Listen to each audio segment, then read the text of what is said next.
Filming live from a third-story, one-bedroom apartment in North Mishawaka, Indiana, it's the Handlebar Growing Mustache Extravaganza with your host, Dave. And by remote from East South Bend, it's Fatty. Handlebar Mustache Show, Handlebar Mustache Show. Stash is looking great, but we can't be late for the Handlebar Mustache Show.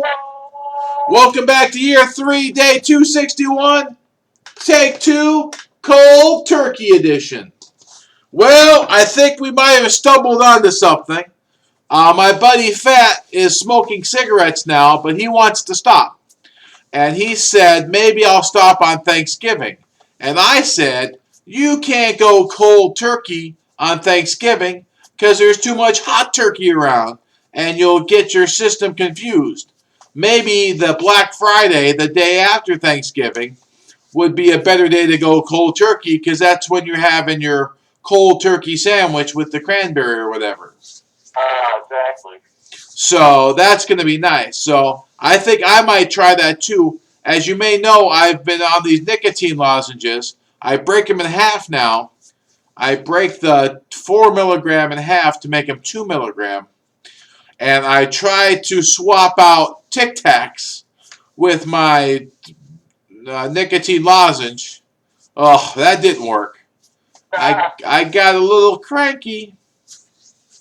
I think it's tougher to quit these nicotine lozenges because it's not ruining my life. Like the weed and alcohol arguably were ruining my life.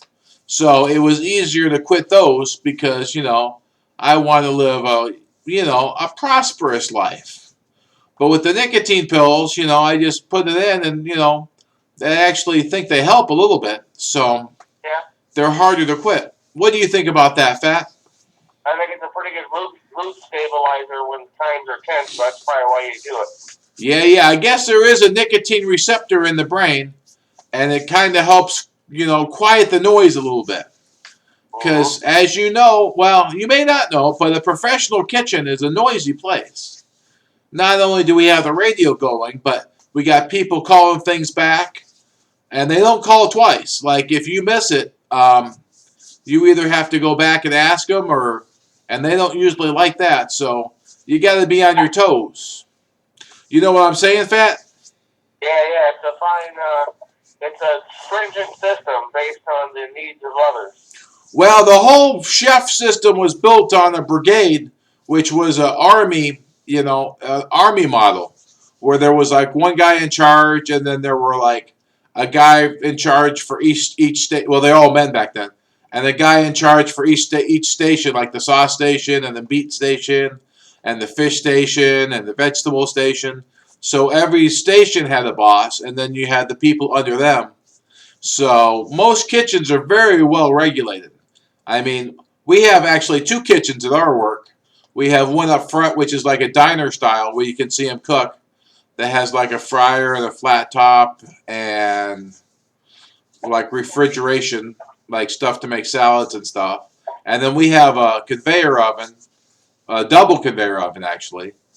And then we have a stove where we can make like pan-fried stuff.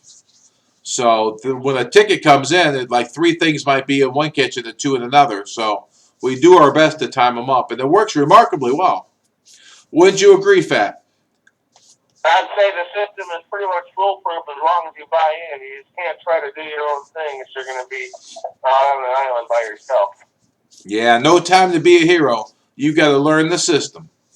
Yeah, I mean, the first day I worked there, I said, there's no way in God's green earth that this is going to be able to work. But I was proven wrong. So I kept my opinion to myself back in the day, Nobody wants. It took me a while to catch on. It's an acquired taste, Pat. Yeah, it's kind of like artichoke hearts. You either like them or you don't. So anyway, we've gone a little long because we've had a little explanation in this show. So what did we talk about? So I'll know what to write. We talked about cold turkey, and then we talked about the brigade system in the kitchen. So I guess that's enough information for people to know about this show.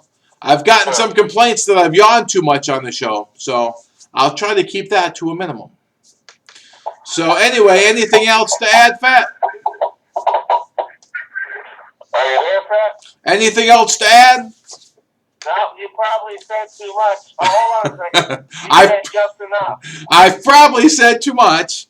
Knock on wood. Keep it classy, interweb. And until I see you mañana, I bid you all arrivederci and adieu. Oh, that was nice. We can talk freely in 3, You're a really 2, professional. 1.